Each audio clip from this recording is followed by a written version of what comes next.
Wala akong problema yun. Pagkain mo lagi na eh. Ayos na rin mga isipin man ito na siya. Mga ganyan na kalalaki. Ay, pagka ganyan kalaki, buyer na hanapin niya. Wow. Ay, ano eh. Hindi mo papatanda Ano, naman. pag ibibenta ko na ito, 5. Hindi naman magpapaedad na. Pag may bibili, ibenta na. 8 months, 9 months, pambit na, 7 months. Basta may bibili. Wow. Febrero, Marso, Abril, Mayo. Binipili sa akin. Natagal ko isang po. Itong buwan pambinta na, ay bigyan na ng bigyan. Magpapangulang ka pa rin ng presyo. At saka hindi na maglalaban. Bibenta ko na ako niya. Kung naglalaban,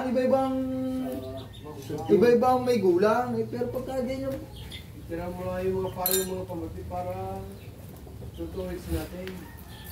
Eh.